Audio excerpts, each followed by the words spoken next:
Like we are about live, I think. All right. We are going to take a look. Oh, you know what? I forgot of lighting. Of course, you always forget something with this stuff, I tell you.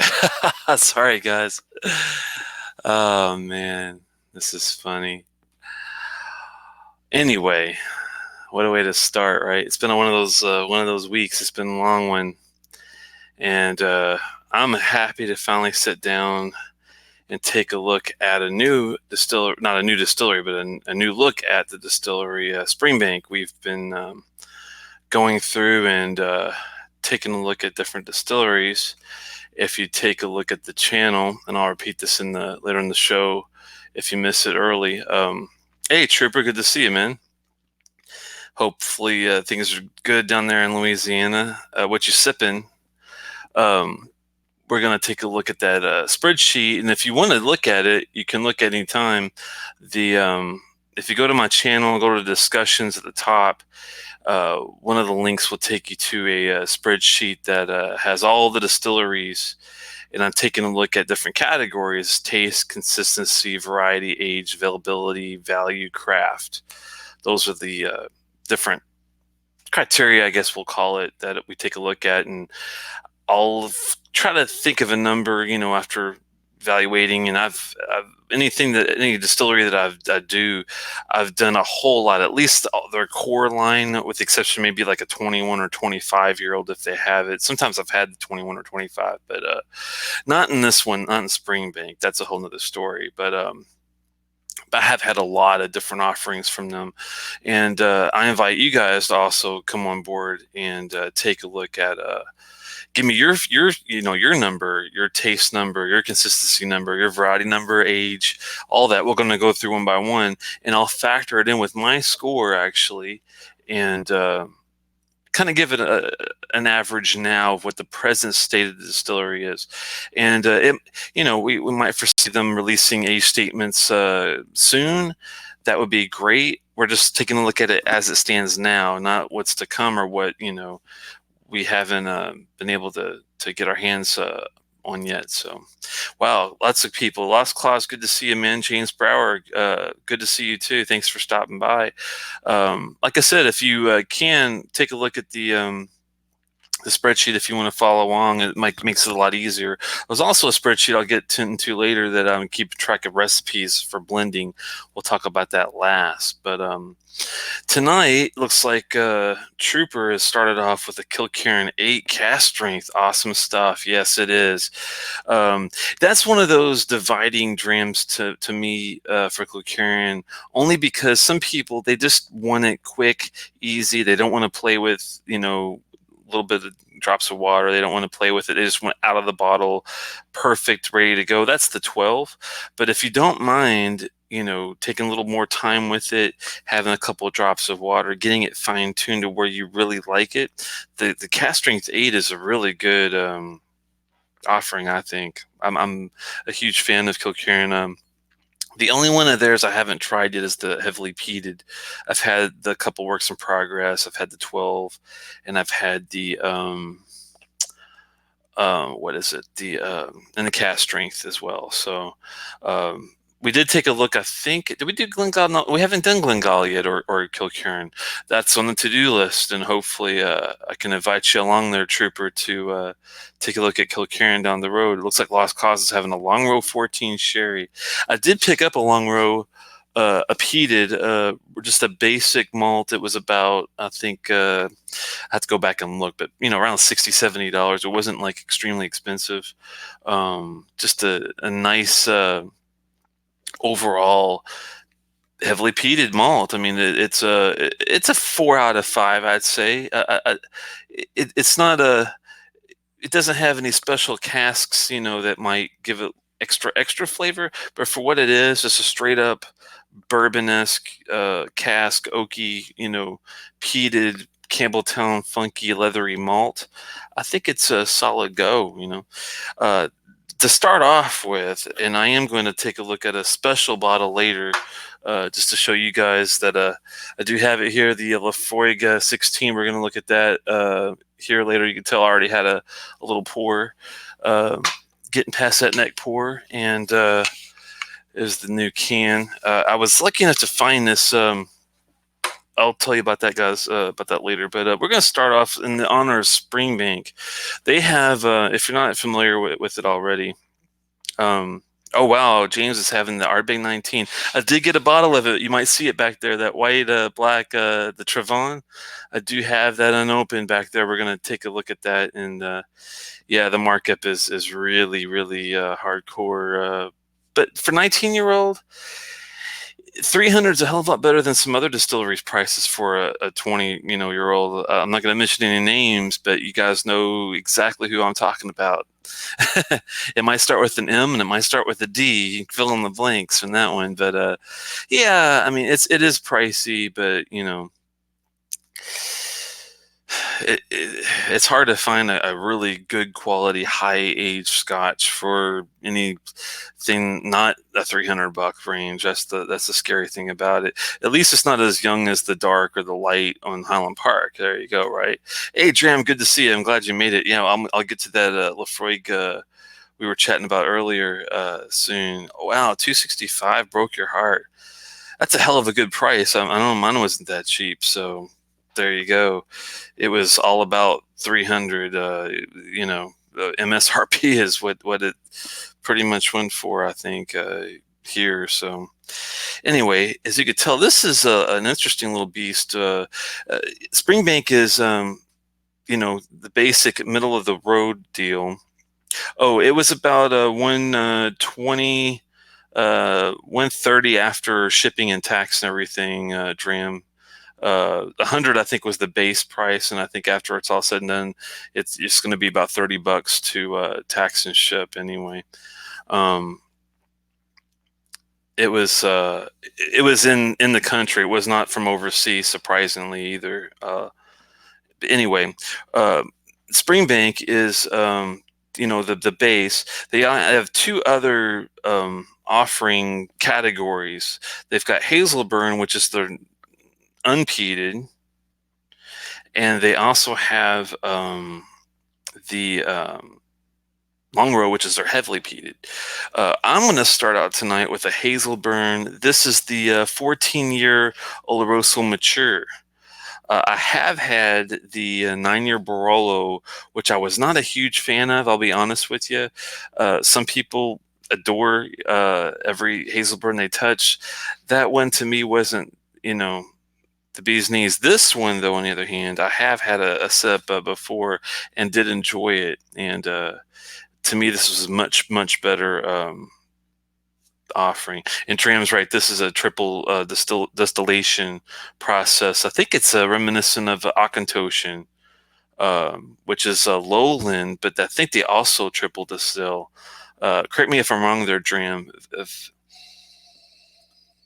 Oh man, I mean you can't. I mean that color is no joke, and this is not no coloring. And we'll get to the craft and how well they do in a minute. But the I mean this is pure. This is no exaggeration, touching it, messing it up. None of that stuff. Yeah, it's interesting that the Hazelburn does the triple distillation, but it's cool. I mean, I'm a fan of the product. I like some lowlands too, actually. I haven't had any really older Auchentoshans yet that I like to get my hands on, but at some point I will. I've had the 3 wood, the 12, the American oak, um, and my 3 wood's probably my favorite of the three. I don't know. I do like the American oak with the 12 a lot too. It's a tough decision. They're all pretty decent. I like them because they're on the sweeter end of the spectrum. But anyway, let's go back to this. Oh, the sherry smells just absolutely wonderful. I mean, the Oloroso is obviously there. You don't have to dig for it on the nose even. It holds a nice shape. It's you would think triple distillation it would be a thin mouth coat maybe, but I don't see it. On the legs look good. It's holds the shape really well. It's a really slow runner there. You could maybe even see it there just running down the glass. Lots of really nice fruits, ruby red fruits too, and cinnamon, nutmeg. It's Christmassy. Kind of reminds me a little bit of the Abelauer Abana a little bit. On the nose. It might not have the spice. I'm not sure if this is spicy. I can't remember on the palate, but you do have some spice on the nose at least. Mm. Oh, yeah. Oh, nice spice. Oh, my. What's great about this dram to me um, is the match between the spice, ginger, like a deep ginger, like a gingerbread, ginger snap. That's what I'm looking for. Ginger snap with really subtle sweetness that brings the Oloroso up and is it's a great balance. Drams had the last year's 13, didn't pick up the 14. Hopefully it's pretty similar. Hopefully I'm hitting the same kind of notes you were getting off of it, but wow, that is tasty. I don't remember. I should have this already up. Sorry guys, let me do a quick scan for Hazelburn. Um, Shoot, if I could even get it in the right area, right? Hazelburn. If you're looking for a good resource for notes too to help you along when you're doing tastings, distiller.com has a really good database, I'll call it. They keep track of people's own reviews. That you can either just do a 5-star review, and then give you increments that you can pick. You could also type out a review if you'd like, and I've got a lot of buddies that like to trade salsa and do reviews there, and some of them even have developed their own channels. After doing a couple hundred there, I got tired of typing. I'm just going to talk to you guys. How about that? Everything I hear, 14 equals 13 plus 1. Exactly. You know what I mean, though? It's like sometimes when they just moving, like I'm not saying that Hazel Springbank moved anything particular with this, but sometimes they'll have it 13 years in one place, and if there's any movement, it could greatly affect everything that has to do with that taste because of the temperature, humidity factors, and all sorts of things. So you never know. Hopefully, same place, extra year, no big deal.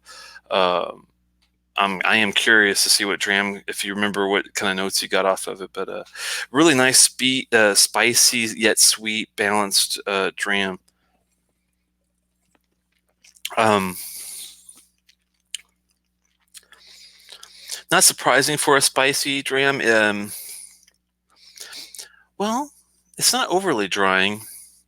There's a little dryness, but it's not like throw your ass in the desert kind of dry. It's the finish helps it out a lot. I think it's got a long, nice finish to it.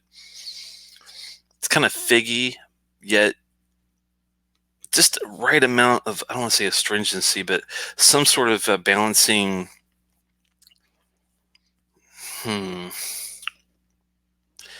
Maybe a real slight candied bacon note in there. A little savory finish, I think. Hey, Donner, good to see you. We're taking a look at Springbank. Very, very well done on the taste, I'd say. Well, and that's the first thing. Hey, Wine, good to see you as well. That's the first thing I like to talk to you guys about with regard to Springbank. Okay, now when you think Springbank, I also want you to think of the Long Row line and the Hazelburn line. Taste. What number between 1 to 10 would you give the distillery as a whole, taking into account that you do have the Long Row and the Hazelburn options as well, along with the regular Springbank? What would you?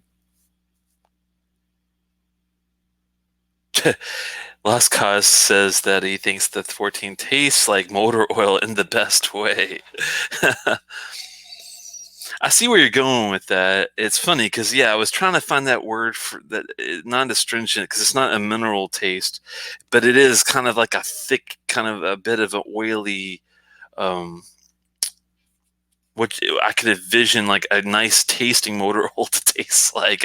It's kind of hard to come up. I guess like the best fry grease that you can like imagine. The not old sitting out bad fry grease, but like a really nice vat full of freshly cooked fries. Lacoste thinks a 9. Dram thinks an 8. One's really close to the 9 there. Interesting. Interesting. Anybody else want to throw a number out there for taste only? Don't think about anything else, but just the taste.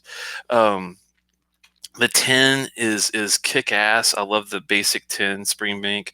The 12 cast strength is also kick ass. The only one, the taste wise, I moved all my Springbanks. I was getting ready to look and point at something, but they're all somewhere else.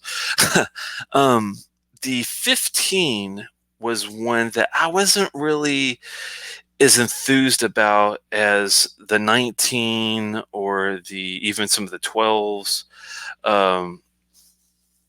The 15 just, I don't know, something just felt, it wasn't a bad taste. Something just felt a little missing, but that's the only one I can think of that missed the mark taste wise. Oh, and that that Hazelburn Barolo 9-year didn't really do a whole lot for me either. But with that said, I can think of 20 to 30 different other tastes that were great. The Springbank 13, the green series is awesome. The local barley series is good. The organic series is good. Oh man, the regular baseline stuff minus the 15 I thought was good. Oh man, anybody else have a weird feeling about the 15, or am I the only one? Um, I get grapefruits in the 12 cast strength from a recent version. Oh man, yeah. I didn't thankfully get that on the last year's one that I had. I'm not a huge fan of grapefruit. I would have been kind of like, but I'm trying to think. I mean, I did get lots of leathery goodness. That Dunnage Warehouse thing is what Springbank really uh, does the best, I think, out of everybody, except maybe I think Benevis can hold their own. I think they have a really good similar profile, as well as Glenfarclas. Those three are like my favorite funky. Glendullan's not too bad. I'm trying to think of who else has that funk. Who else has that taste that you like? That if you are a fan like I am of the Springbank funk, that leathery Dunnage Warehouse thing, what are the other distilleries that you can think of? I can think of a few. You got Glendullan, you've got Benevis, you've got Glenfarclas. Glenturret has had a couple that I thought had that kind of feel to it in a good way. I'm trying to think of anybody else. Anybody else that you guys can think of that I might be missing? A little sulfur factor. I know Macallan's. Some, I guess, maybe the. I can't remember. Maybe like the classic cut, or trying to think. Maybe but they're not as deep as, whereas Helen Park 12 doesn't have that deepness that some of these other distilleries I think has when it comes to the sulfur, in a good way, kind of refined note. Anyway, but yeah, I'm gonna have to agree. I think between the 8 and the 9 is pretty much spot on, because I think I've seen. Let's see, we got let me get my mouse around here. We got a 9, an 8, an 8.75. Yeah. If I had to throw my own number in there, it would be between the 8 and 9, maybe leaning more towards the 9 than the 8. But I'm not sure if I would go much more than one's 8.75. I think 8.5 is probably a fair deal there. Because, like I said, a couple tastes that didn't really hit the mark out of all the ones I've had that I love. I can't really ding them too much on that.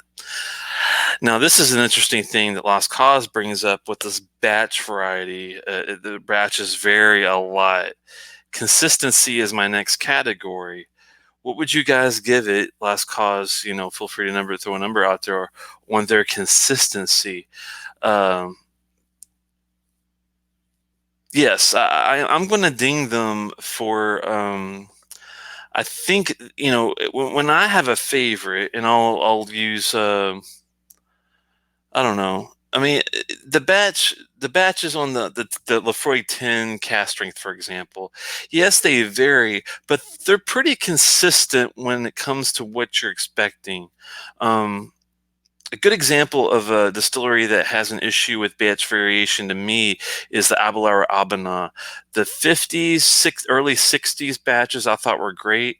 Once you get past the late 60s, 70s, that's when I'm kind of like, eh. I haven't had anything after 70s to see if they found a way to get it back with that clove, strong, potent, spicy Christmas cake goodness. But, you know, that's the problem is you never know what you're going to get sometimes with some of these guys.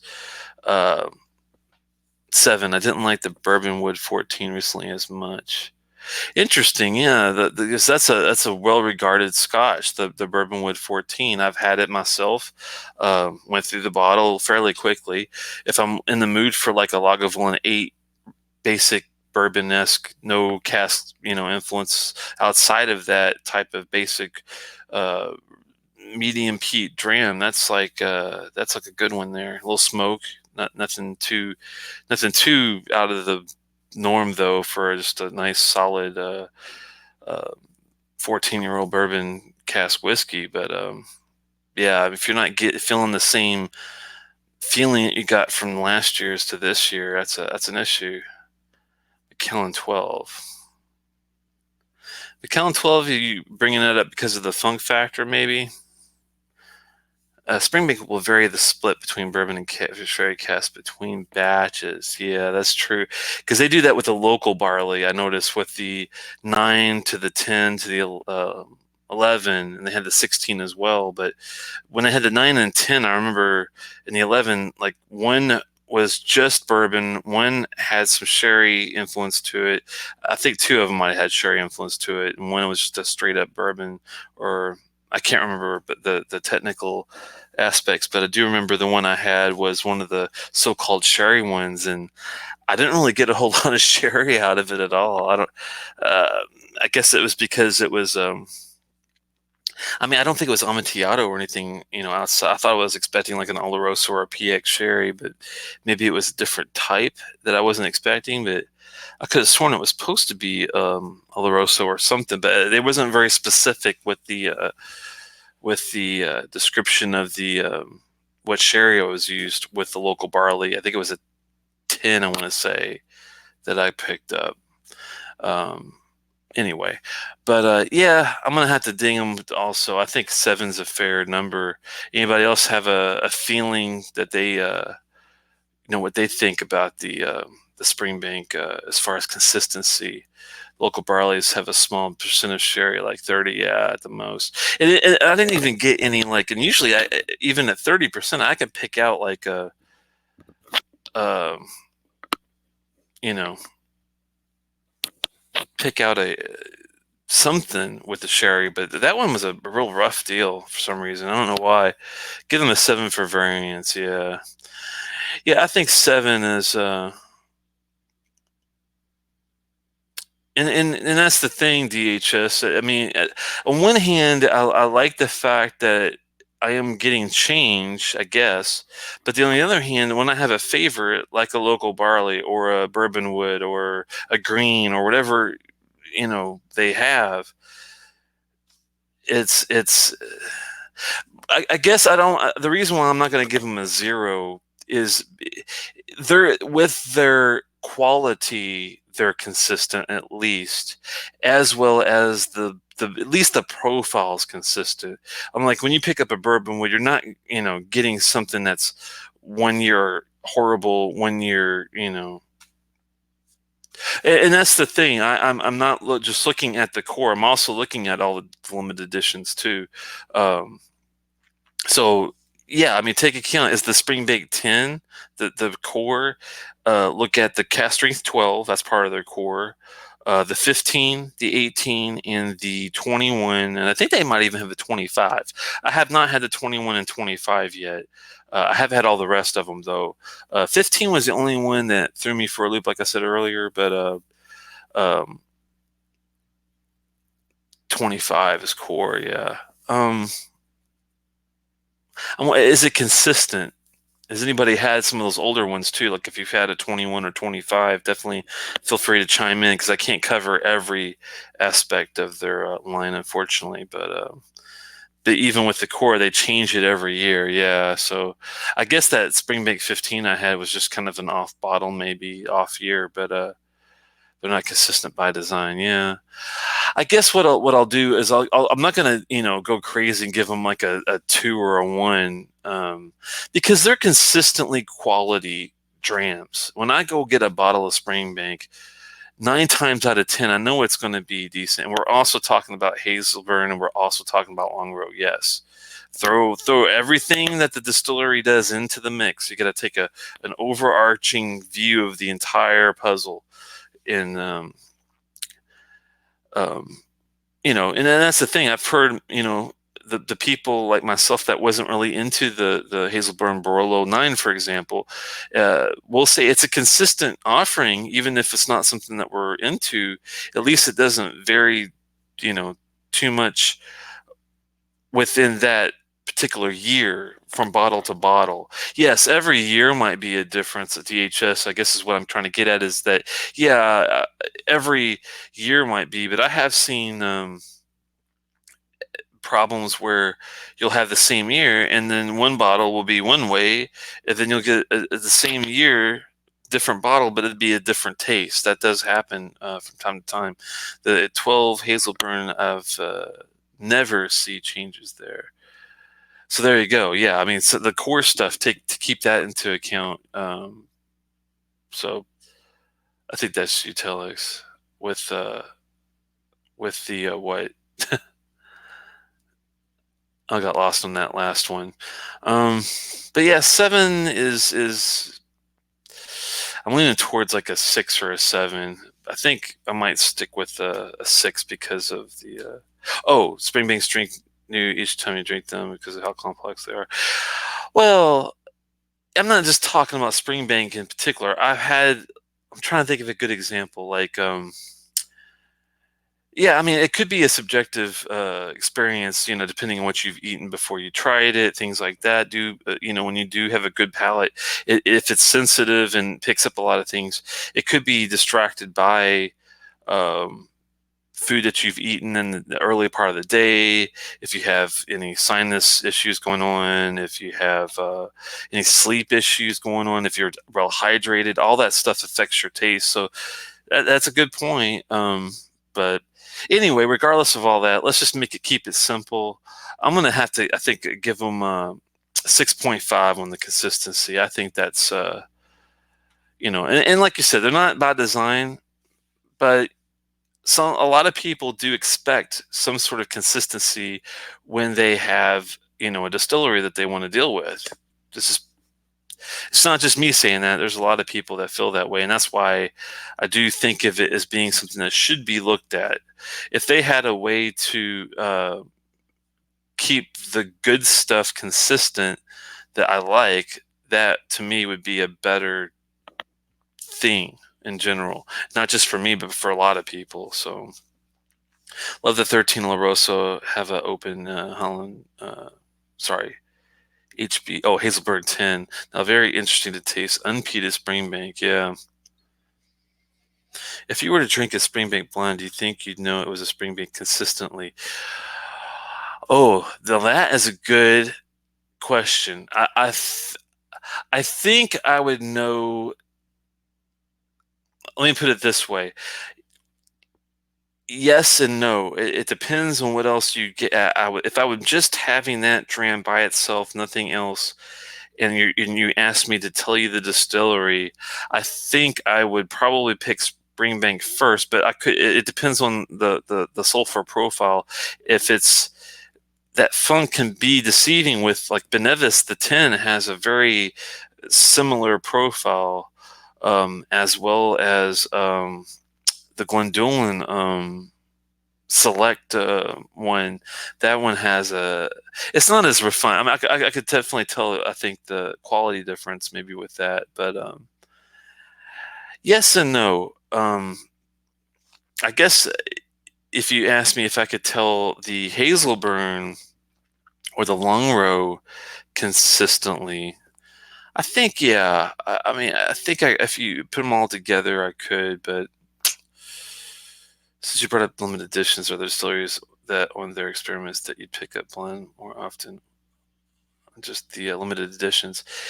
Yeah, I think that the limited editions Laphroaig stand out because you really can't get away from that TCP iodine factor when you do the PX cask, QA cask, the Carriages series, stuff like that. It's still on Laphroaig. It's easy to pick it out. Same with I think Lagavulins. They and Kalilas. I mean, most of the, I think, of the quality distilleries have a signature overall taste that you can pick out consistently, and that does that should factor in. So I think I'm gonna bump that up to a 7. What the hell, that's a good point, because if I can pick it out, and I think I could, might be tough if you sit me next to a Ben Nevis to pick it out. I think I could pick them out almost every time too. Especially if it was like against other regions, like a Highland versus a Speyside versus Isle or whatever. But you just chose Lagavulin and Kalila, who made less than 10 whiskeys a year, versus Springbank, who does 50. That's a good point.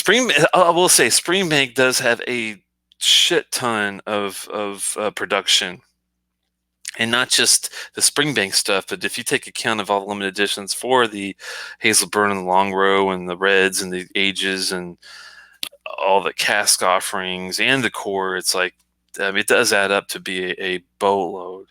But I mean, I still think it's a fair, I mean, I gave, just to give you a similar, what do you call it, a comparison.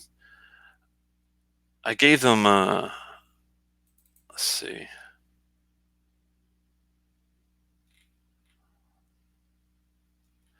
Yeah, I mean, Laphroaig, I gave an 8 for consistency before, and it's just slightly, I think, varied, but the quality is still consistent. Therefore, I'm not dinging them too hard. So we got to move on. A very low production, shit ton of very low production bottles. Yeah, 300 of here, 300 of there. That's true. In my opinion, if you had 100 Springbank bottlings and 100 of any other brand, you'd pick more Springbanks as Springbanks than any other brand. Yeah, that's a good point. That's why I bumped the score up a bit, because I figured, that does, they're consistently got the same profile that they're supposed to have with regard to Hazelburn and Longrow and Springbank. It's that part is consistent. All right, let's talk variety. There you go, variety. Variety is no issue when it comes to Springbank, and I usually don't give it 10, but I'm almost have to give them a 10 for variety, just for the fact that we just talked about, the variety options you've got, because you do have a core of not just Springbank but Longrow and Hazelburn. You've not just got that; you've got the cask matured stuff, the Bordeaux casks, the PX, the Oloroso. You've got, oh man, you've got the peated Longrow stuff. You've got the aged peated, the 14 red, etc., 18. The core, and for the Springbanks, you've got the upper echelon, like the 19 port casks. You've got the sherry charred casks. You've got the real, I mean, high end particular stuff. It's insane. Wow. I might give my first 10, as I can't. I mean, honestly, they got the 21, they got a 25. Do they? I guess I found one thing that I might be able to ding them on. Does Springbank have an older offering outside of the core that is older than 25? I think they have a 30. I've never seen I think anything beyond a 30, but I can't remember if it was an actual distillery offering or not.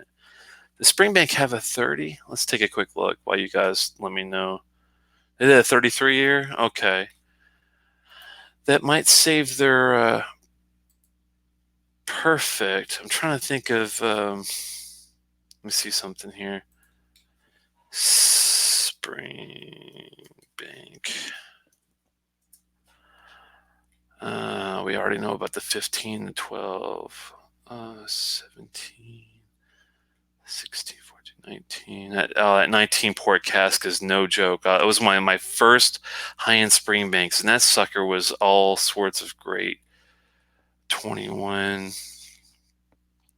Looking for, okay, 25. 1993, 13 year. 21 year society. They do have a lot of older ones too, it looks like. I can't particularly find it, but I do trust DHS because he is a huge Springbank fan, and so it's But I mean, they have an 18 and a 21 and a 25. It's hard to ding in one variety, guys. It really is. So I think we're gonna have to bust out the old first tenor here. And yeah, Long Row and Hazelburn are not. They're not old enough, quote unquote. Because I can't really. It's hard to really ding them for that. All right. With that said, age statements, and this is where I might have to throw them a little bit of a curve because some of these other guys have like 40s and 50-year-old offerings for the real super high-end, market. And nothing above the 25 is readily available, like you might see for the 30s, 32s on the Laphroaig side. Or McKellen's and some of their really and yeah, Glenfarclas has got some crazy year age statements. It's insane. I think they have zero Springbanks are non-age stated. Oh, they always have age statements. That is a good point. You can't find a Springbank that doesn't have one. I never thought of that, DHS. That's a really cool. That's a cool point. Huh. I better start sipping. It's been sitting here for ages. Mm. Very well done, man. Oh, this is a bottle I wish I had. This was from a sample. Oh man, I'm not sure if I'll ever find this, but hopefully I'll be able to find one because this is right up my alley. They even have age stated under 10-year-old stuff. Yes, they do. I have seen a 7. They had an actual statement of 7. And I could have sworn I thought I saw 3, which, yeah, nobody else really does that a lot. The only other distillery I think I've seen that happen is maybe Bunnahabhain or Talisker. I can't remember. But yeah, it's extremely, extremely rare. With that said, though, I am going to ding them on the real high number of age statements, but they do cover all the rest of them up to 25 extremely, extremely well. There's an 8, yeah, Talisker cast strength, but they have a lot of NES. They do. Benromic age states some young stuff. Yeah, Benromic is a good one that has some younger age statements. But I'm thinking let's go with. I'm not going to ding them much. I think I'm going to give them like an 8.5 on the age statements. The only thing that they could really benefit from is if the Long Row and Hazelburn, of course, they have to age to get there. But with the Springbank, hopefully they'll be able to offer some older stuff here. I'm not sure what their supplies are like, but we'll find out. Next thing we'll talk about is availability. Now, the good thing about Springbank is they're always available in the liquor store. Oh, there is a 21 in it coming and a 25 coming. So when we do, I'm going to take another look at Springbank. It might take a while because I'm going to be taking a look at a lot of distilleries. I'm not sure if I'm going to look at every one of these distilleries, to be honest with you. I might just kind of focus on the ones that are more popular, but I think eventually I'll probably get some of the lower, well, I'm sorry, less known ones, but maybe next year we'll take another look at Springbank, and if they do have a 21 Hazelburn and a 25 Longrow, I'll definitely bump that age statement score up from an 8.5 to like a 9.5. Um, that's a possibility. But availability now, they are at every liquor store practically that I come across at least a bottle or two. It's very rare that I ever go into a liquor store and that does not at least have a Springbank 10 or the 12 cast strength, or even some of their other stuff like the Bourbon Wood 14 or the Green 13, things like that. So it's not too hard to find for me, at least. I'm not sure about you guys if it's hard to find. The core is readily available at the higher end stores. Wow, there's a 25 long available, $1,500. Woo. Limited editions can be hard or impossible to find. In the UK, it is near impossible. Yeah. Um, I don't know. I mean, I run into the port sherry cast stuff and the uh, some of these weird single casks, but I'm lucky enough to have a couple stores that have a better selection, I guess, than most. But yeah, one thing you also got to ding them for is you never see them at the bar, which I don't know if it's like a craft thing or if it's an issue with production or if they're just not interested in selling into stores. I'm sorry, yeah, like selling them to bars to actually resell from a bottle. I just don't get why they don't do that. So they'll definitely be dinged on that. The sounds like DHS says they didn't. Hold on. So Ohio, the entire state of Ohio doesn't sell Springbank anymore at all. We're a top 5 state in the U.S. population. Yeah, that's crazy. Yeah, because you guys have Dayton, Toledo, Columbus, Cleveland, Akron. Man, I could think of a boatload of cities. It's crazy. They don't sell it at all. Why? Ohio's not a state run liquor show, is it? Is It's not like Pennsylvania where you have a state run board, is it, DHS? I wouldn't think so. Dram says he doesn't think they have really the volume for bars. Yeah. Oh, it is state run. Oh, okay. I didn't know that because I know Pennsylvania and Virginia, and I know there's a lot of others. Those are the ones that are near me that I'm used to dealing with. But I didn't know Ohio was too. Wow, that sucks. They lost. Did they? Do you know what happened? Was the reasoning for it DHS? Was it a supply thing? Was it interest? Was it Springbank just not? Were they dropping the ball? I'm just curious of what the reasoning was for that. Yeah, that's a shame though, because again, and this is the same thing, the problem with the consistency. Just because you want it to be, well crafted doesn't mean you can't find a way to produce more volume, you would think. I don't know. I mean, I would hate to ding them on something that, but it all averages out. Again, we only had 10. I never saw 10. Well, that's so weird that they didn't have the 12 cast strength or the 15 or the 18. I mean, those are like the core that you would expect to see everywhere, pretty much, I would think. Not even getting to the 21 or 25, but just like the 10, 12, uh, maybe one limited edition, like a 13 green or something, the stable 15 and 18, and that's it. But that's sad. Well, we're gonna have to definitely dig them for that. With the bar issues plus the issues of finding in other areas here in Maryland, it's easier to find.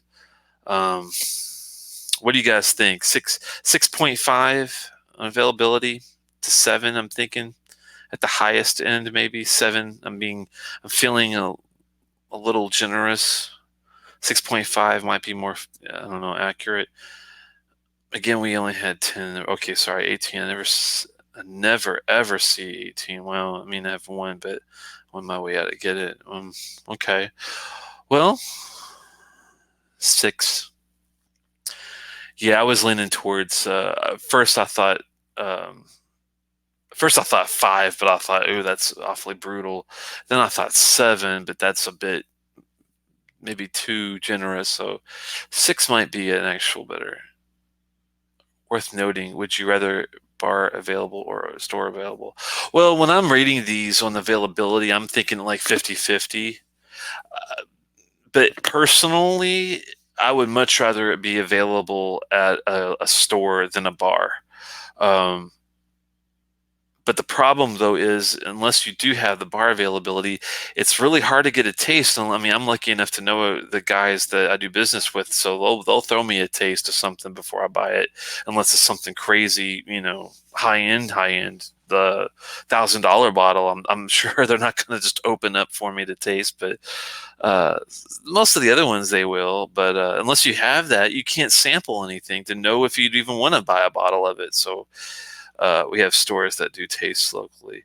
Yeah, that's the thing is finding a place that will do a tasting, um, at least for the 10s and 12s. Even local barley. Wow. Okay, I'm surprised they'd open the local barley one, but that's good that they those are free. Wow.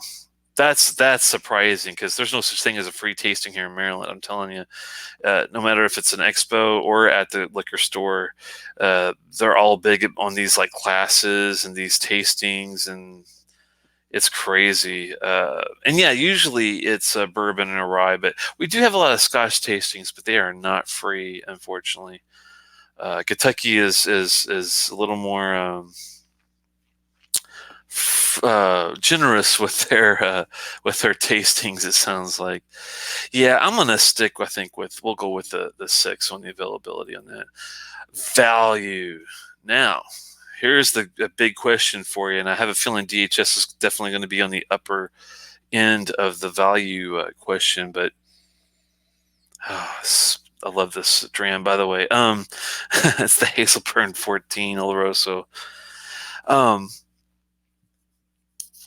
when you shell out $100 or more, $70 for the 10, about 1 to 110 for the cast strength 12, and up for the other stuff. And Springbank's no cheap Scotch. I mean, it's for the 18. It's up there on price. I mean, the 19 port cask one that I had was 280. I mean, it was on the high end of the spectrum. Ever dropped a Springbank from your fridge to your kitchen floor and had it bounce off? No, I've never dropped a bottle of scotch. Yeah, I got to knock on some sort. I hope that's not veneer. Let's find some real wood somewhere in here. Um, yeah, that would be bad. I did have almost a scare where I almost dropped one time, but thankfully I haven't had that happen. 6.5 for value for lost cause. Wow, man, that's intense. Oh man, I see. I think it's worth it.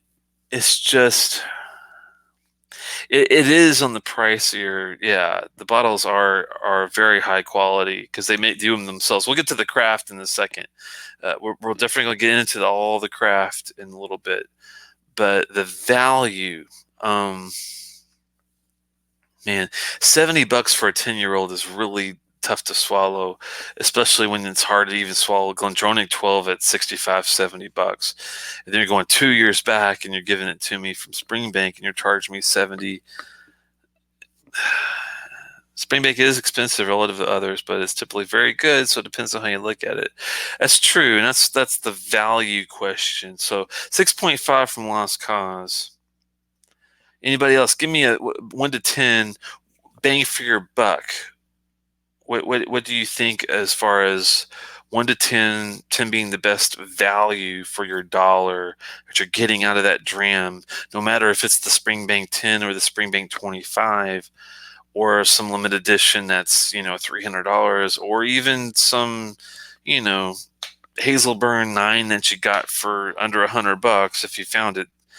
Uh, let me know. DHS says Macallan 12, Bunnahabhain 12, or Springbank 10, all are $60 to $70. I have to disagree with you on the.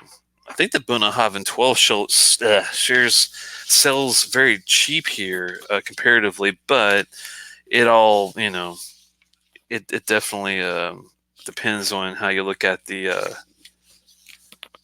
subjective, the not subjective, but the geographic area based on price. It's kind of crazy.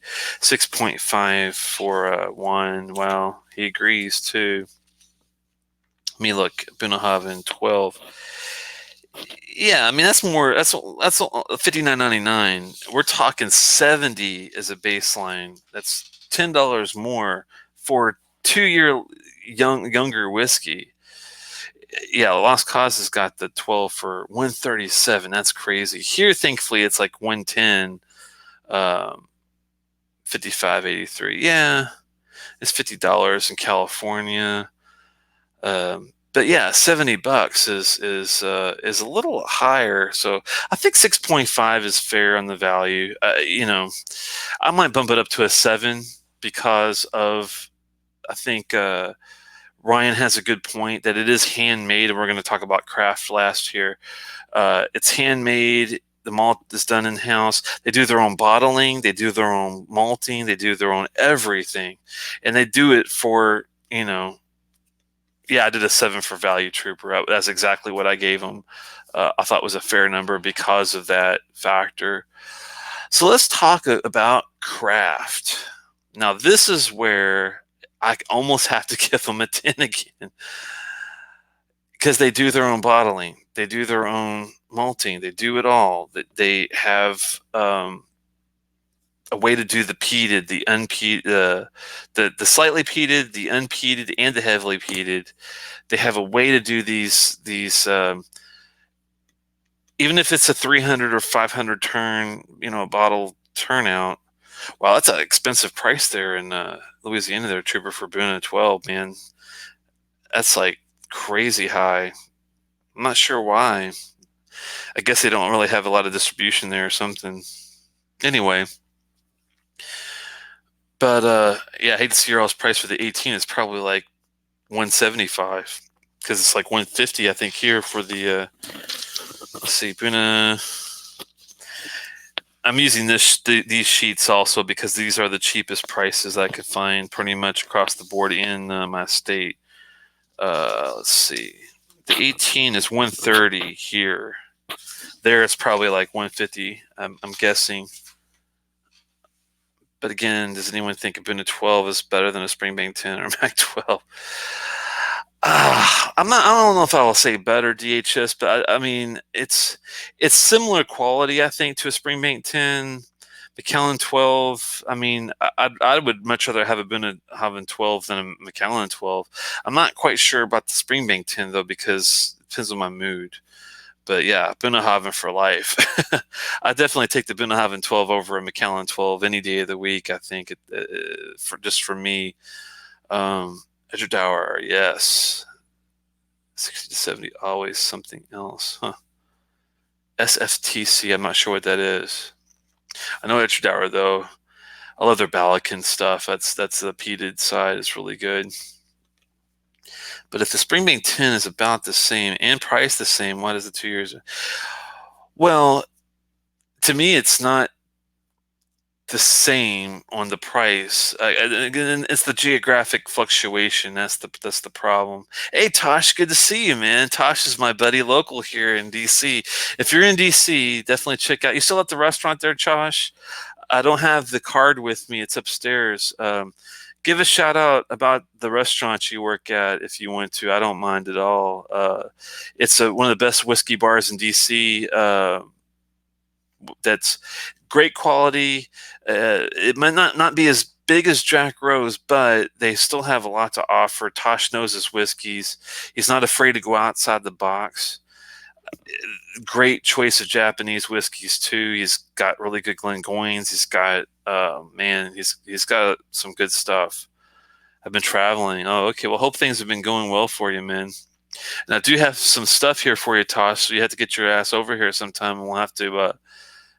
Oh, you went to Campbelltown, lucky bastard.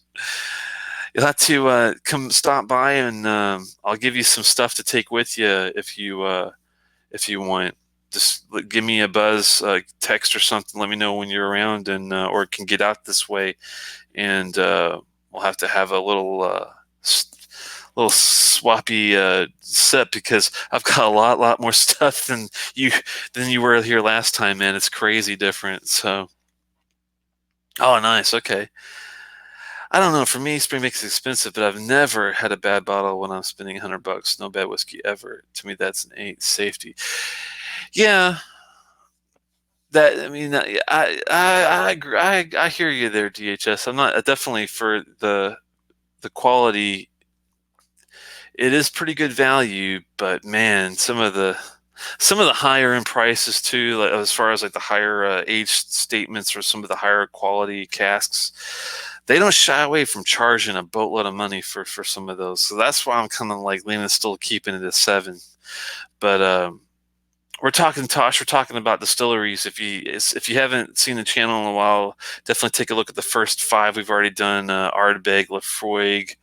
We've done Glen Scotia, Kilchoman, and I think one more, Kalila and Bunnahabhain. Yeah. We're taking a look and we're giving scores based off of criteria across the board. And right now we're talking about craft, and that's where Springbank, it's kind of hard to ding them on craft. Is there anything craft wise that Springbank does that you wish they didn't do, or is there anything with the craft you wish they did better?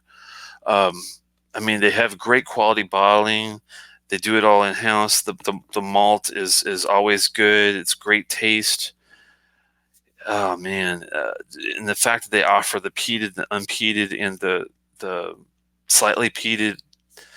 I mean, there's so much going on with that, and for them to be able to, even if it's only 300, But yeah, Lost Cause.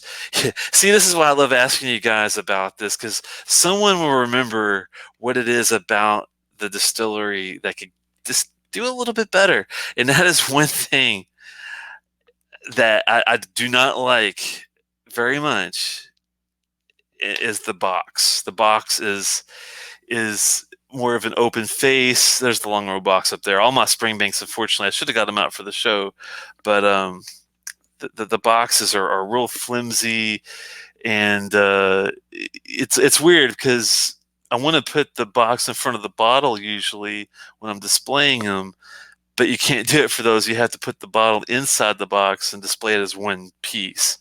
So it's kind of a weird, deal. Also, DHS is not real big on their corks, huh? I'm trying to think if I've ever had a bad time with a Springbank cork. That's a good point. I don't think I personally have, and I have had some doozies. I had a Deanston that exploded. I had, I had a Tomatin. But unfortunately, sometimes that's like an age thing if it's been sitting for ages, and but cork quality, it's kind of hard to tell cork quality. For me, other than the density of the cork, I can tell that the cork top is the cheapest possible plastic and clay. There's nothing nicer quality about it. Yeah, I think that's how there's. I'm sure there's some guy at Springbank that's like, the money counter, the bean counter, the button pusher that says, you know what, guys, we got to cut some costs. We gotta recoup some money for the shareholders or whoever is controlling things, and they're probably like, where can we make up some money for all this work we're doing and all this stuff? And is probably the box and the cork. That's the thing that they're like, people aren't going to really care as much. But we notice these things. This is why I think for craft, I'm going to have to give them a 9. Should I give them a 0.5 or just a 9? Let me see something here.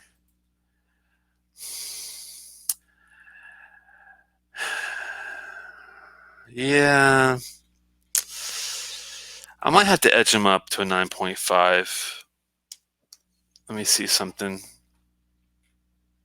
Doesn't really affect the score a whole lot either way, unfortunately, overall.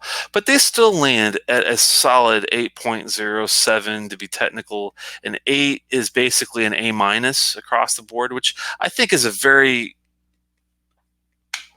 very fair letter grade. We'll say for the current state at Springbank. I mean, it's advanced. It's excellent quality, which will not think of an A. The only thing they're lacking really is, and lacking is really kind of pushing it because we're not, and no score is below a 6, but the availability factor could be a little better when it comes to not just the bar situation, but I know craft kind of makes that tough.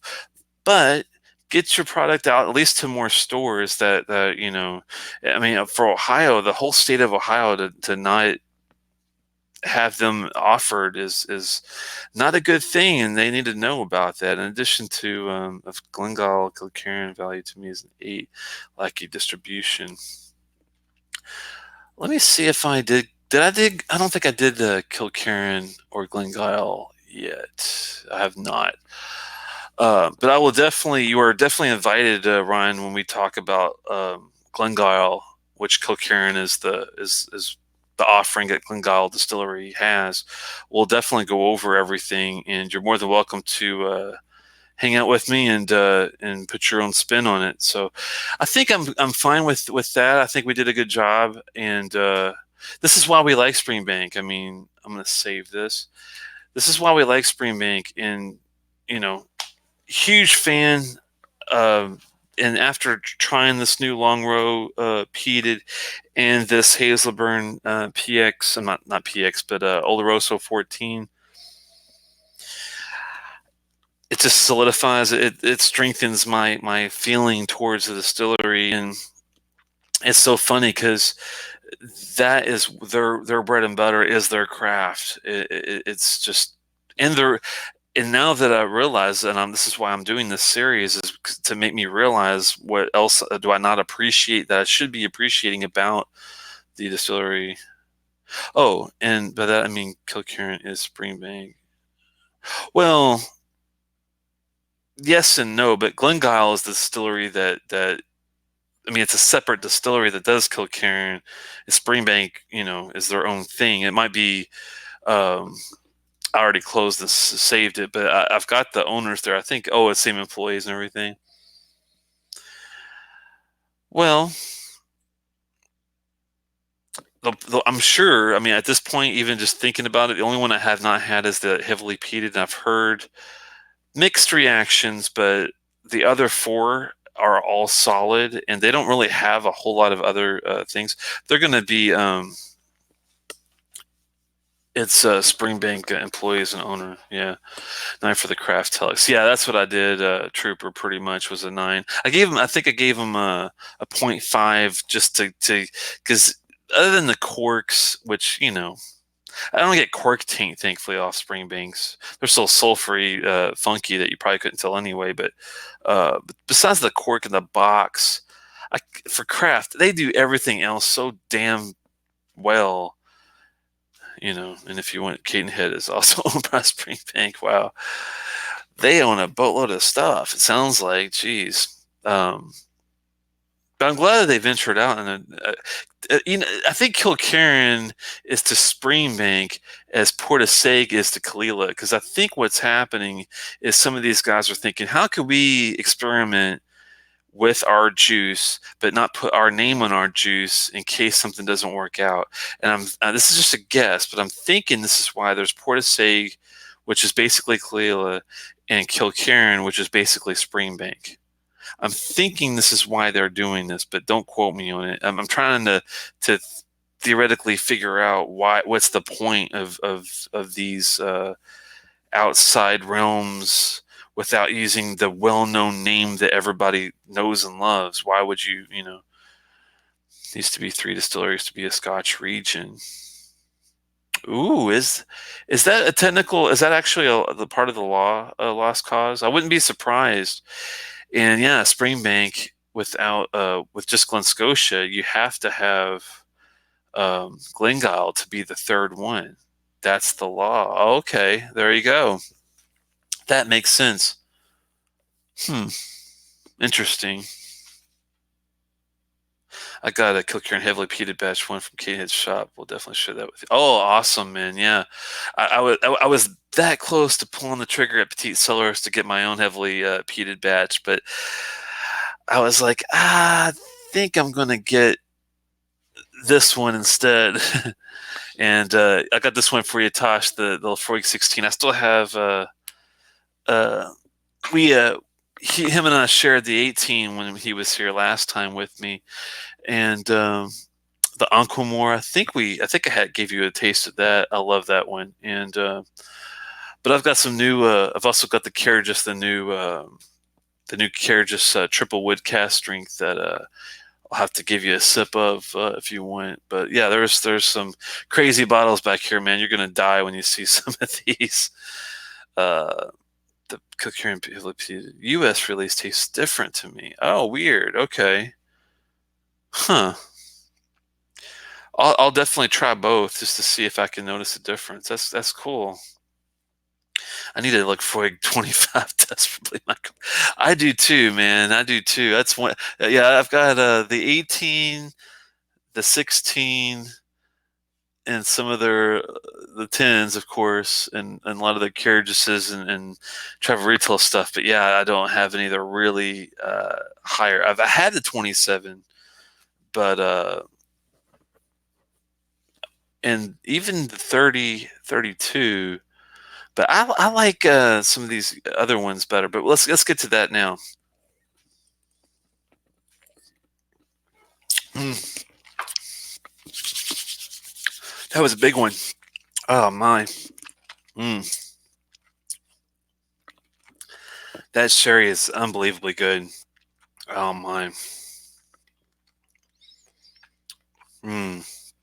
Just the right amount of that cinnamon and nutmeg with there's some ruby red fruit in there.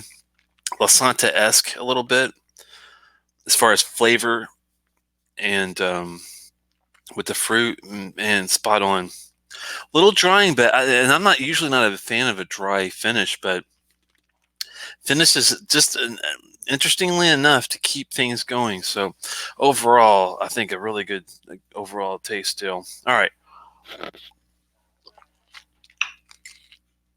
let's have a palate cleanser. What you guys drinking, by the way? Let me know. Portishead is more unknown mystery like tequila than Kilkerran is a Springbank. Gotcha. Yeah. Yeah, I was trying to figure out what was the reasoning behind that, but I'm glad you guys were mentioning that law thing. So I have heard of that. It's just been so long since I even thought about that. I didn't even connect the dots with the Kilkerran and Springbank being part. So that makes sense, though.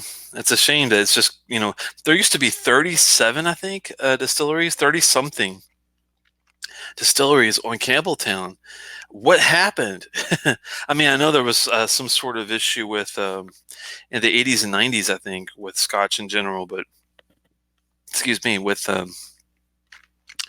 all that said, I mean, I still don't understand why there'd be that many to just go up and smoke. It's just crazy. Sorry to get in front of you guys, but I have to cleanse the palate a little bit to go to this Laphroaig.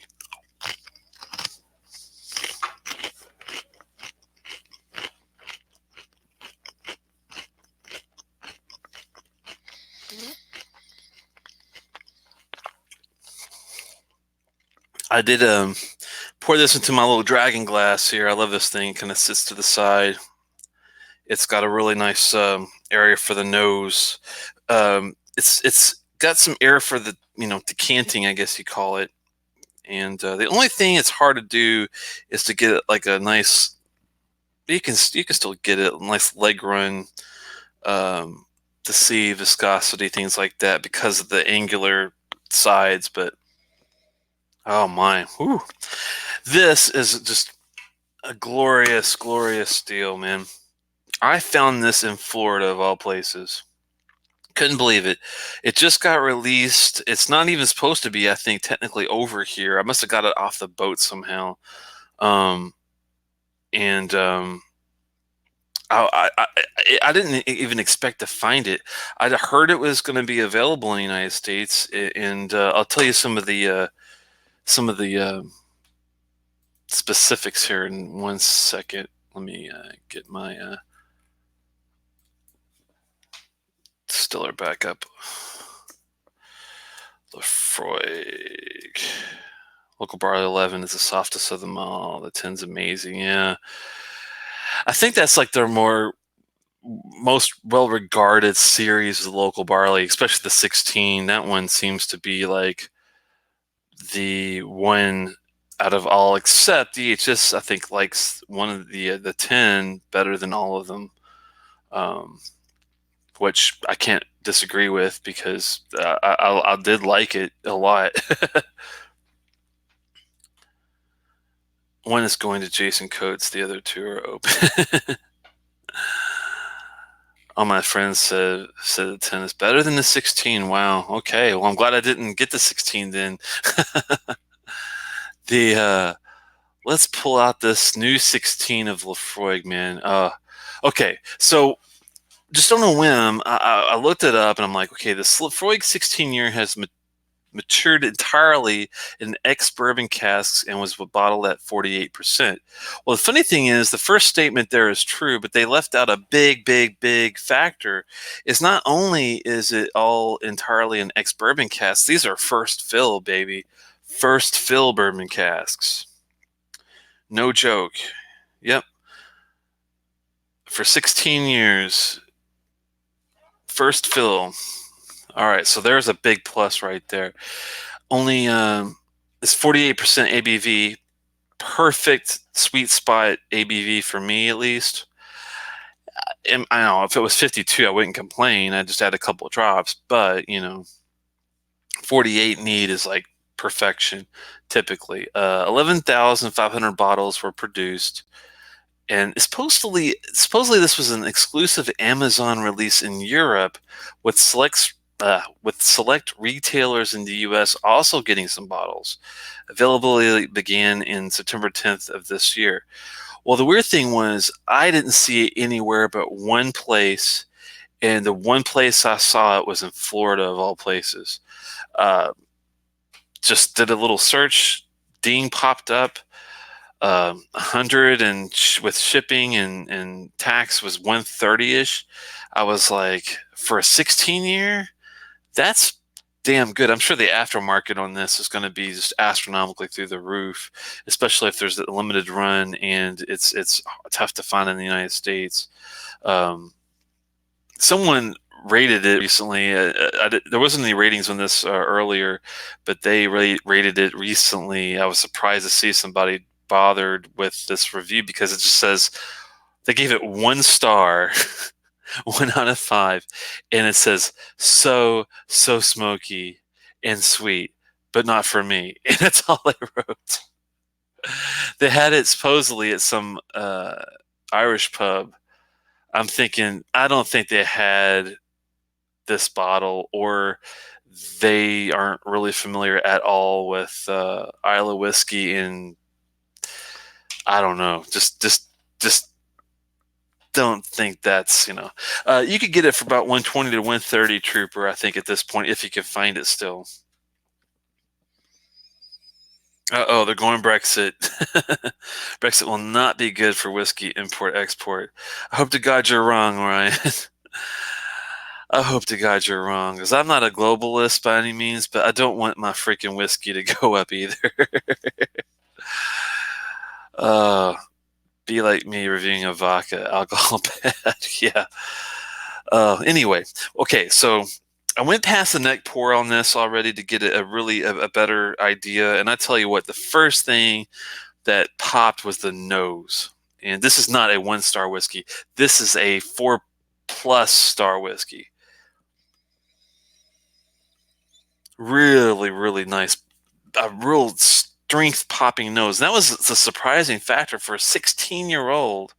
I was like, wow, this has got some power.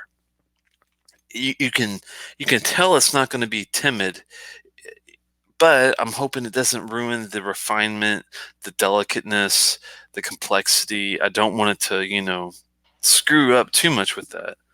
It's 48% ABV, which is perfect, in my opinion, for a neat whiskey that you just want to pour, pop, be done with it. You don't want to go through a bunch of stuff, but we're still going to add a couple of drops of water and,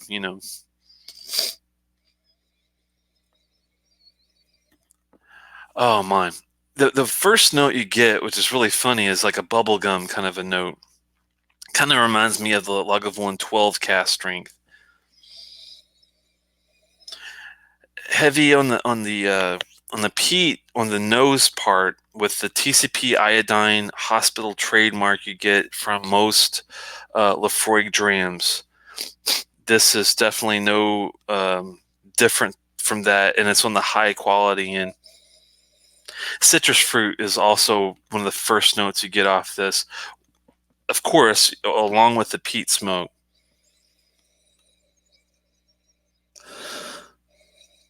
And you get a slight little bit of cotton candy in there, which reminds me a little bit of the Laphroaig 15, but the palate is nothing like the 15. The make here, to me, let's get to that in a second. It was so surprising because I was expecting this to be maybe like a 15, just a little older. Nothing like the 15 at all. I love the 15, and I love this. It's just completely a different profile. You don't get the cola in this like you do the 15 or the herbal slash floral notes that you get on the 15. This is more fruit, smoke, peat, like a ham, Virginia ham, honey baked ham kind of smell,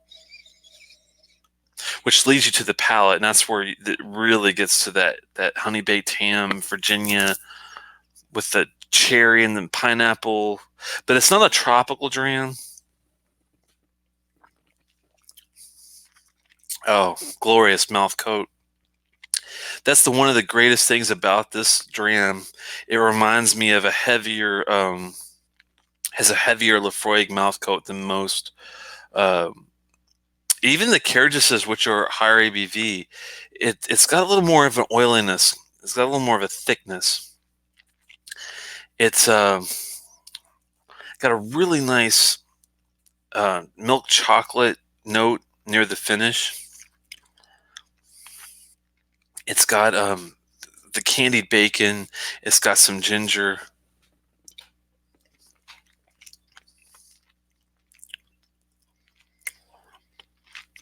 And the smoke is huge. It's reminiscent of the Ugadal on the smoke factor. Not don't think sherry, but just think the heavy smoke. For a 16-year-old, this got some power. It's hey Rabbit, good to see you. We're taking a look at the Laphroaig 16, man. Very, very well done. I'm so happy that I found a bottle of this about by mere luck, and taking a look at it, man. I tell you, I'm not. I don't have no buyer's remorse. It's definitely worth every penny. They could. I don't know, man. I think it's perfectly priced. I wouldn't. I was about to say they might even be able to charge more for it, but I tell you what, with Lagavulin 16s being readily available as a core item for like 80, $90, this is higher in price, but this is first fill bourbon casks. I mean, this is very, very on the more of the stronger end. Definitely for someone that's looking for a little more power. Kind of like if you want an aged version of a Lagavulin 8 with a little more complexity, keep the same power. That's what you're going to get with this. It's definitely more powerful than a Lagavulin 16 when it comes to like the smoke and the TCP iodine and the peat factor. It's definitely a little more in your face, which I do like actually. Uh, it's thankfully it's not an ashtray thing like an NO or that white ashtray. Thankfully, it's not that kind of smoke. This is more of like a not a char, but right in the middle, like not too far to the white ashy gray smoke, but not too like overcharred burnt. It's kind of like right in that nice middle bonfire, kind of a nice deep, heavy beach campfire smoke.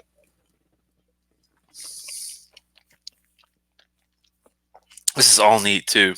Mm. And there you go. And Lagavulin 16 is mass produced, so just the right amount of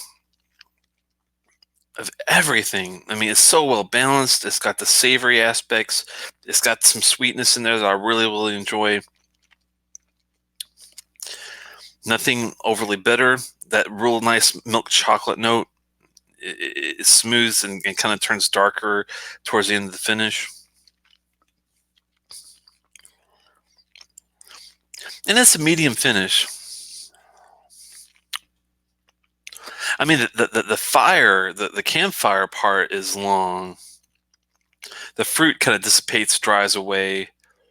It's got really nice citrus going on. The lime, which I'm not usually a huge fan of lime, but this is actually tolerable because it also has like a lot of strawberries in it. It has a ton of strawberries on the lighter end. That's like it doesn't have any ruby red fruits like the darker stuff, but from strawberry up like to your grapes and your pears and your apples. Apple's another one. It has like a candied apple toffee flavor to it. So the nose is gorgeous. I mean, 9 out of 10 on the nose, easy.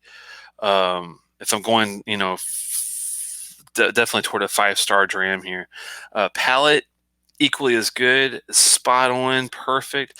If I'm gonna ding it for anything, the only thing I'm kind of iffy on is the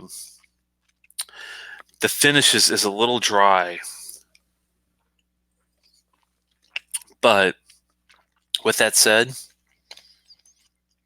the mouth coat is outstanding. That buttery, I mean, the buttery part of the finish keeps going too. It fluctuates.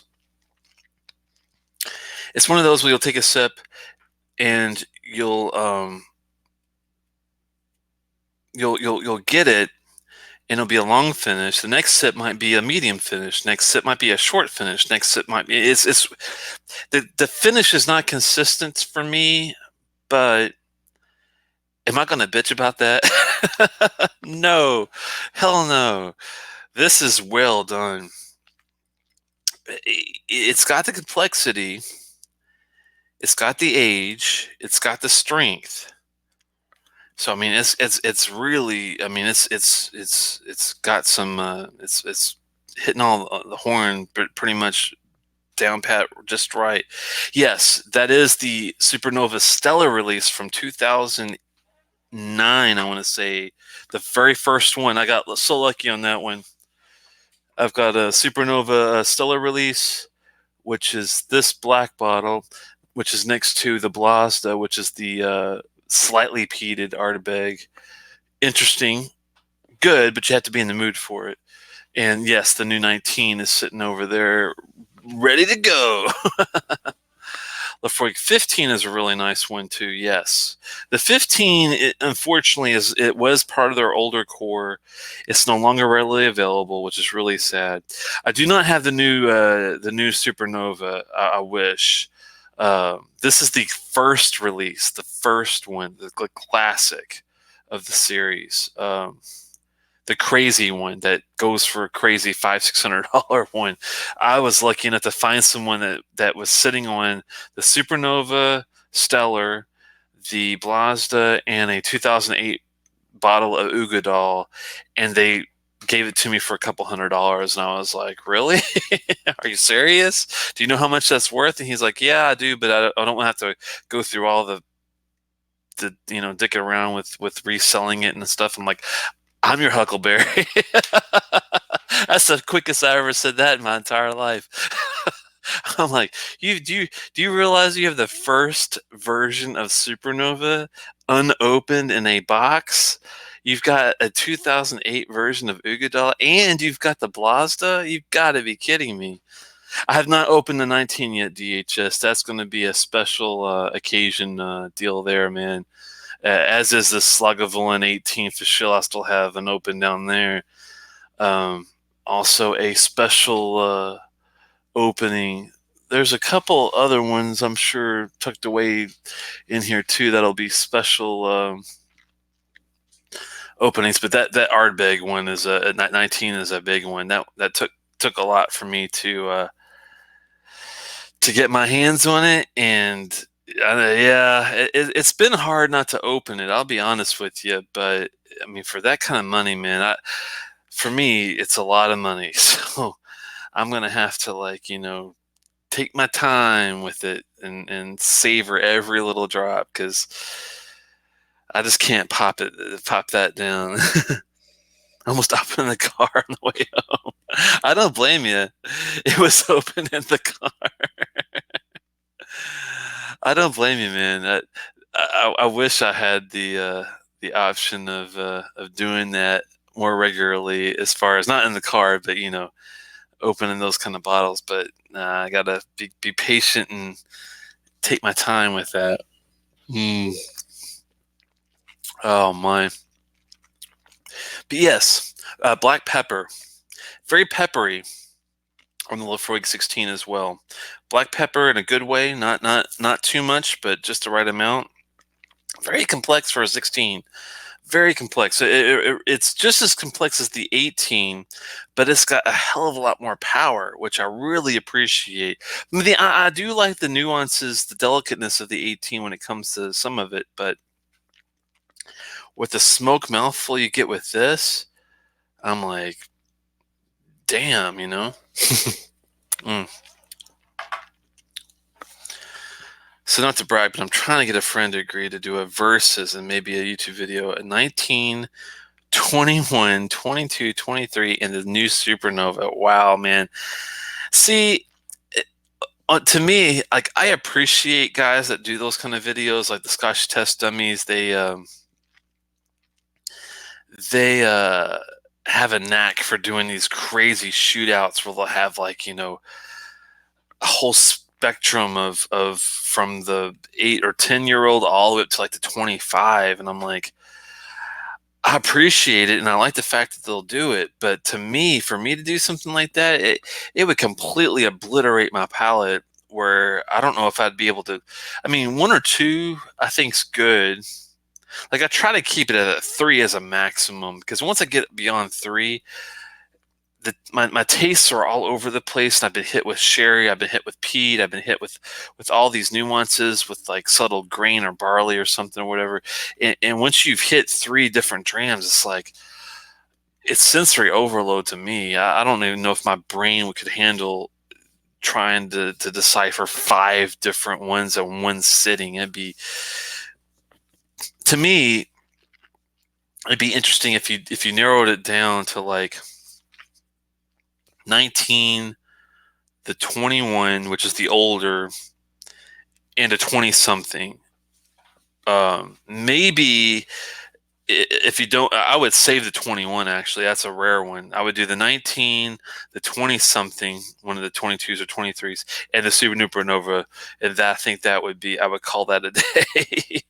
When you do side by side with super small pours, you stop the tasting, the Ardbeg, and start getting, yeah. Yeah, I knew the 21, 22, 23 is what you were talking about, but that's why I would just pick one. I would pick a 19, a 20-something, and a Supernova, and just call it a day. I mean, that's just me, though. But I know what you're saying. Yeah, that's like when I do expos, I do the super small pours and just get everything I can out of that and move on to the next, because I'm doing like 35 in one VIP expo. It's nothing for me to do 35 drams, small pours, but go through 35 different offerings, and try to discern. But doing a review, that's the tough thing. Like sampling stuff and getting like a feel for, yeah, I get this out of that, and this, I like this better than that kind of thing. I like that part of the expo. But when it comes to sitting down and doing a review and comparison, it's just really tough when it gets beyond like 3 to me. But to each their own. There's an audience for everyone basically. I just want to nose all 4 or 5 of them side by side. Yeah, I mean, to get a real good comparison, if you can decipher that one from another, for me, I think it'd be really tough to get the differences between a 21, 22, and 23 enough to like make a comparison between the 3. That'd be tough. You're missing this. Hey, no, I'm. Where do I sign, man? Where do I get involved with this? I would love to have another taste of that. I had Mr. Aquaman, our friend Lee, when he came up from Virginia to meet me at the DC Expo. He bought a 20. I want to say it was a 23-year version of the 20-something, and it was so damn good. To have it again would be exceptional. He also brought a Macallan 18 fine, no, I'm sorry, a 21-year-old fine oak Macallan, and a Bruichladdich Black Arts 4. I couldn't believe the trifecta he brought with him. I was like, you've got to be kidding me. This is like heaven. And we got to do it again sometime. I got to talk with Mr. Lee and Mr. Paul and try to figure out a way to do a meetup. We should probably try to do like a whiskey meetup. Even some of you guys would be more than welcome to join up. What it's going to take is finding a time and just picking a time, because unless you pick a time, no one's going to make plans and just show up. Part of the issue is you got to have enough space for, we both have those 2 bottles. 21. Oh, yes. Columbus. Sounds like I gotta get my ass to Ohio. That's where my stepfather works at Ohio State. You've seen Pappy Dave in here before, probably. They're going to be visiting here actually next week on the 20th. I'm sorry, not next week, here on Friday. It's right around the corner. Dave and my mom are going to be visiting me, and Dave and I are going to try to do a show, I'm sure, at some point, if I can talk him into it, maybe. Yeah, I'm going to have to see if I can maybe, if I get a chance to somehow visit, maybe we can do a tasting at the same time. That would be awesome, man. Have you seen Mike's Whiskey Reviews? Yeah, he used to work with a guy, I forgot his name. Mike and somebody. I saw those, and then I saw a few reviews where he did them on his own, but I haven't seen any recently. But I do know of him and his stuff, and I've, I just rarely ever have a lot of time to go and seek out other reviewers anymore, because usually I'm trying to do spreadsheets or research or something here on the site. Oh, he's in Columbus too. Wow, it's a small world. I have an ex that lives in Columbus. Don't ask how. Oh man, I think she's still out there. I don't know. Hell, for all I know, she's probably in Timbuktu or something. But yeah, specifically as Dublin, Ohio, is where she is, if she's still out there. But that's a whole nother story.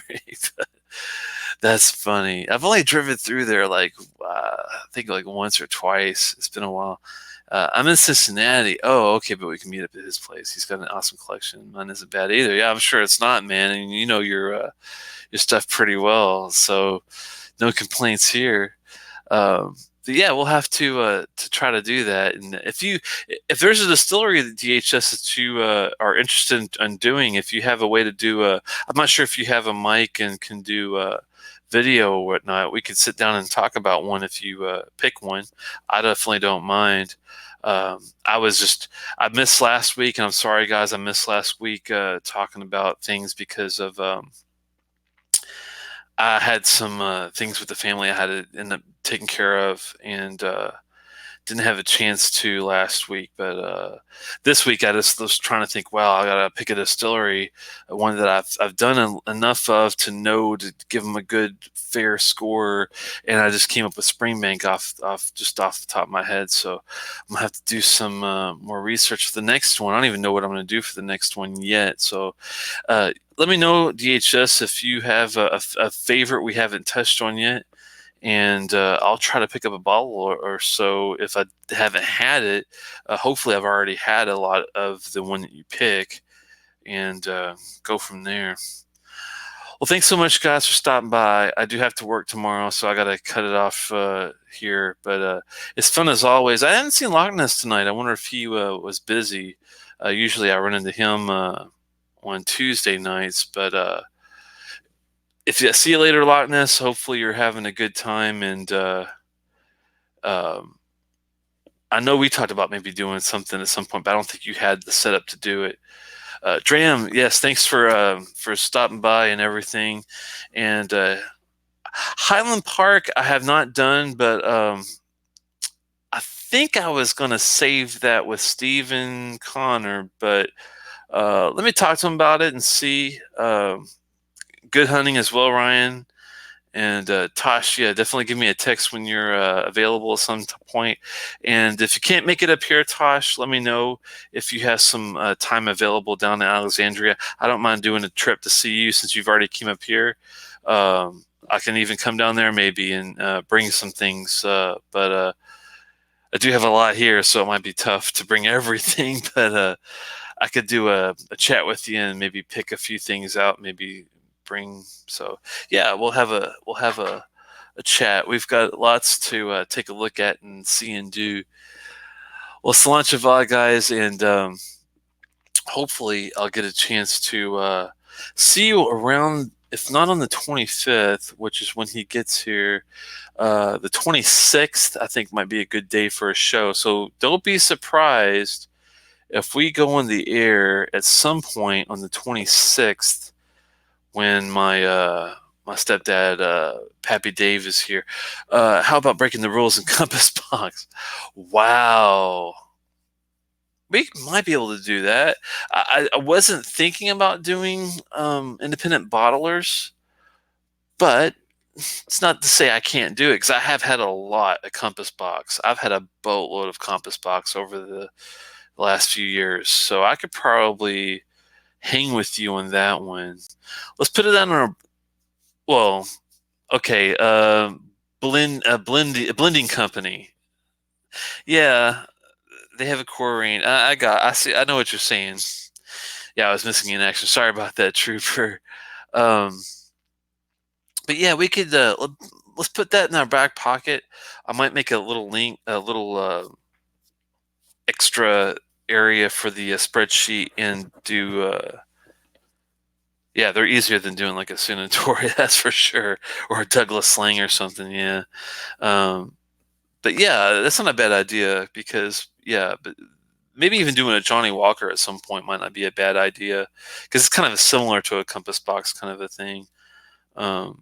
Blended offerings, I guess, is the easiest way to put it. But I've had some really good ones from those guys. So, but I've had some interesting, not as impressive ones too. So we could definitely get into that.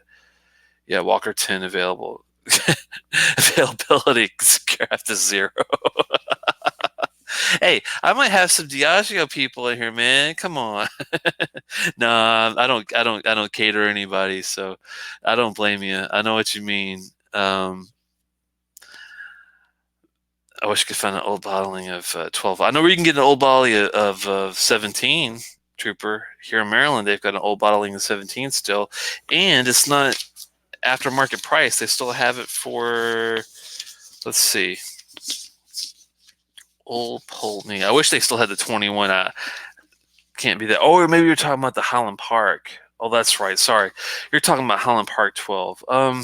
You can still find it. You might have to dig it off of a shelf, like one of those backwood distilleries. But I think you can still find Highland Park 12 old bottling still. I wouldn't be surprised. I found a 15 and a 12 not that long ago, and there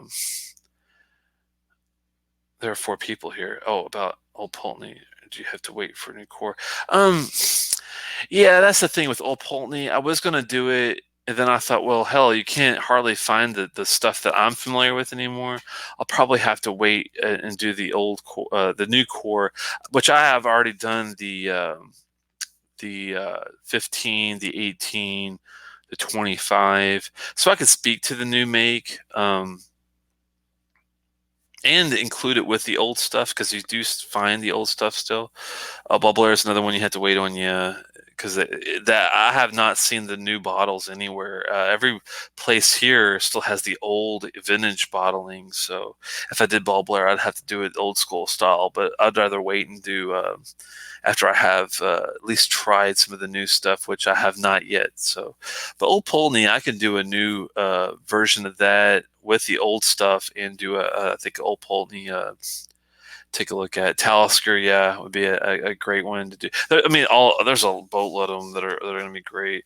But if you were looking for Old Pulteney, they still have the $45 for the 12 and 122 for the 17, which is a really good price for the 17. Actually, the old version. So there you go. Oh yeah, Dark Storm, man, it's one of my favorites, and I've only had it once. It's hard to find being travel retail exclusive. The 12 is $29. That is crazy. You've hit 30 and 25 recently. Oh, of the Old Pulteney, 17 is 130. Yeah, that's about the same here. It's hard to find it underneath 120 to 130 for the old school 17, but I'm not surprised because just the way that is. So you got two bottles of the Old Pulteney 21 still. You and KB, man. KB I think has like a shitload of that stuff too. I love that 17, but it was 90 in Kentucky before it sold out. Yeah. Wow, that's a outstanding price, but that's why I think redid everything because they sold everything and got low on supply, and we're like, well, we're making a boatload of money because we can sell it, so let's put what we can out and charge a little more for it. Can't blame them if TyBev can get people to pay the price. Well, thanks so much, guys. Yeah, I've been dragging this one out for a bit. Sorry, I'm mad as hell that the 12 is going 40%. Yeah, that's just not good. I don't know why they would change ABV to low as 40. It's just, but I guess they're trying to make their entry level a little more. People are a little more receptive. Maybe if it's 40, but I think it's a little bit too low. Network 1976 movie of the year. It was 40 in all other markets. Oh, huh. Yeah, I think Americans just like a little bit more of the ABV factor. So 43, I think, should be the lowest ABV. I think we should make a federal law. Trump probably doesn't even drink scotch, so um, hopefully somebody in the administration will think, hey, that's a good idea, Telex. Let's make 43% the baseline minimum that it has to be to be sold in the United States, and DHS says 45. Yeah, I mean, my sweet spot, if I get to pick, would be 48, 46 at a minimum. 48 would be perfect. He doesn't drink anything. Oh, okay. Well, there you go. Well, hopefully somebody can change the law and make it a 43 to 46 minimum. That would be awesome. Well, Slanchava, guys, thanks so much for hanging out, and we'll see you here hopefully on Saturday at the latest. I'm not sure. I don't think we'll be doing the distillery, but we'll probably be at least doing some samples and chatting about scotch at least. We'll see.